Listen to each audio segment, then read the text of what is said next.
listening to Purdue's #1 sports talk radio show, Sports Night on WCCR, Extreme College Radio.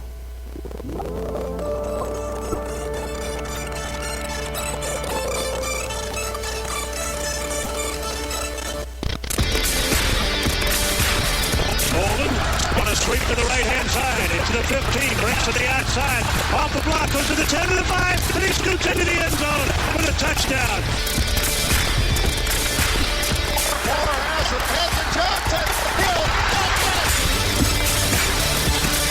play action pass, he rolls straight back. They've got a man wide open, it's Ross. He's at the 20, 15, 10, 5, touchdown Boilermakers! Corner Smith shoots another three. Bullseye! It's intercepted. Ricardo Allen, they score. He's at the 30. He's at the 40. One man to beat is Robinson. Robinson can't get him. He's at the 30, the 20, 15, 10, 5. Touchdown, Ricardo Allen. Good evening, sports fans. Welcome to Sports Night. I am Mike Tainer. And I'm Steve Pedraza. Hope you all were able to get through that nasty storm that went through West Lafayette around 4 o'clock. That was pretty nasty. I was seeing some hail out by my apartment. It was kind of wild. It was. I mean, I got back to my girlfriend's Lawrence apartment, Brownstone, and it was, I just got there in the nick of time. Just 2 seconds later, I got in the door, boom, hail started coming. I guess a tornado touched down around Klondike. Somewhere, yeah. Close to you, or they spotted it. Yeah. What do you call those? Vortex. Yeah, vortex. They saw some rotation in the sky. And then they also saw one that almost touched ground by the mall out there. Oh, really? In 26 and right around there, close to the mall. Yeah, it was scary. Wild weather. It was. I mean, last Thursday we had snow. Yeah. We went from snow and to then hail to a yesterday tornado. It was like hot. Yeah. And then now with this today, it's just like superstorm. It's getting crazy around here. Whatever Mother Nature has against us, I don't know. But anyways, we got a great show lined up for you guys tonight. We're going to let you know what's happening in Purdue Athletics. We'll break down and analyze the Purdue football game versus Ohio State and preview their next game versus Iowa. Mike and I will look at Week 10 in the NFL in our segment, The Red Zone. And finally, we'll go through some sports news in Headline Crossfire. Mike, you ready to go? Yes, sir. Let's do it. Let's start off with Back in Black. This past week in Boilermaker Athletics. The number 8 Purdue women's volleyball team had another competitive week. Last Thursday, the team took on Iowa. The Hawkeyes were able to take the first 2 sets, yet our Boilers stormed back to beat Iowa 3-2. A spark from the bench in the form of redshirt junior Amanda Miller and redshirt sophomore Katie Griffin, and solid backcourt defense and passing helped lead the Boilermakers to victory. Then on Saturday, the ladies took on number 2 Nebraska and swept the Cornhuskers 3-0. Junior Ariel Turner put down 17 kills and added 9 digs, while redshirt sophomore Catherine Robarczyk chipped in 10 kills, 7 digs, 3 blocks, and an ace. The number 8 Purdue women's volleyball team competes again on Friday to face Ohio State in Columbus, starting at 7 p.m.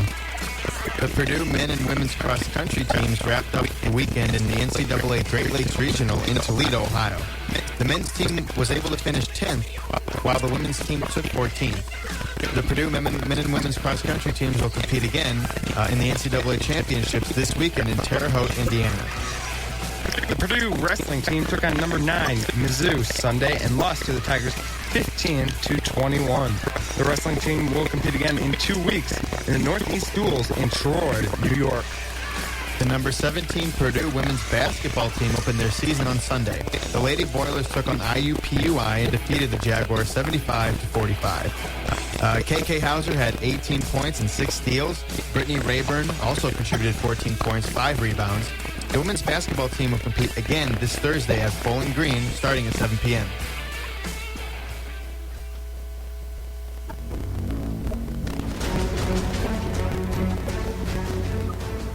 The Purdue men's basketball team opened their season Friday.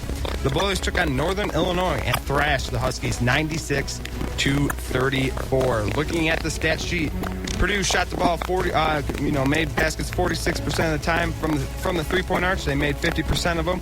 Overall, top scorer was Robbie Hummel. Big game, had 21 points, played 20 minutes in the game, and was 5 of 7 from three-point Arch. Second on the team was Kelsey Barlow. He had a total points of 14, and he had 3 steals on the night to lead the team.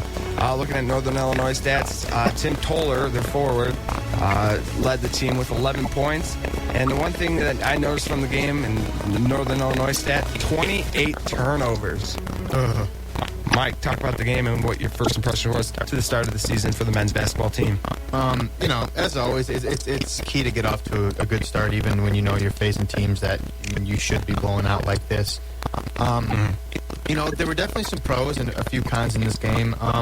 As far as the pros go, I mean, it was good to see Robbie Hummel in his first game back, first official game back, the preseason and whatnot, but first official game back in over what? I think he played, what was that, February 2 years ago? February of 2009.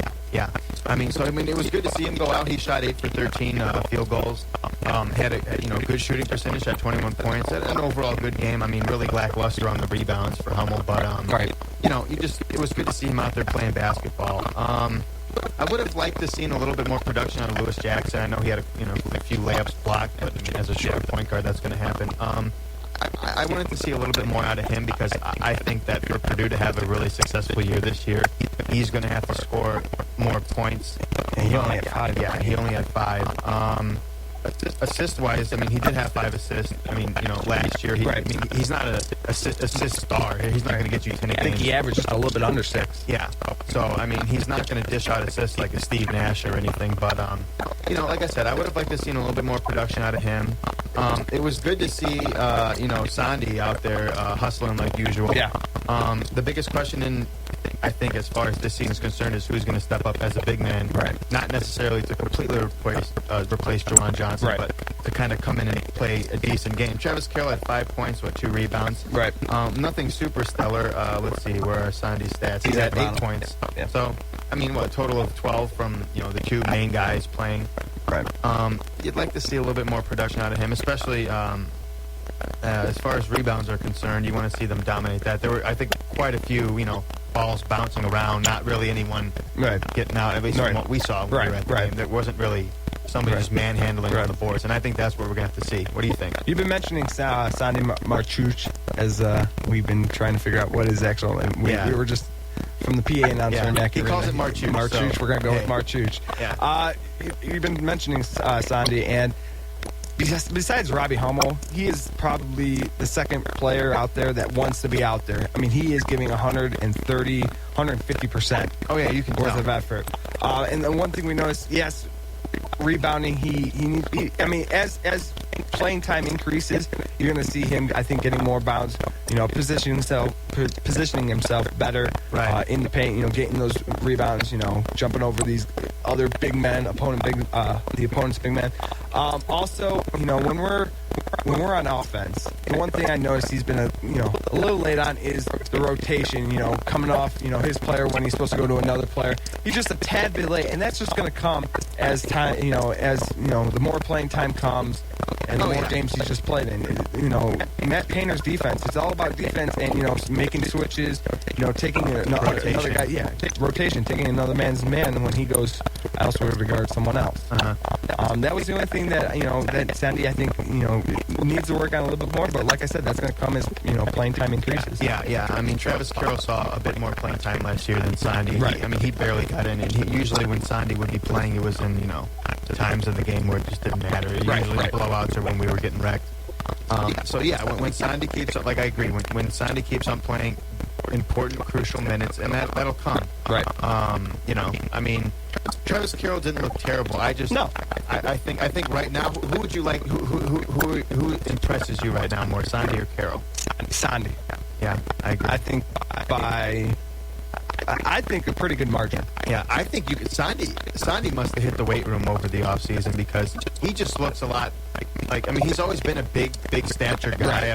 Carroll's lanky. Right. Sandy always was kind of bulkier, but Sandy just looks like he's a little bit more toned than last year. I think, I don't know if he can get that coordination down. I think he's not going to be a superstar, dominant player, but he can be a very good player for this Purdue team. No, I see what you're talking about. He's just a little more bulky. Not in the weight category, but muscle tone. Right, I think so.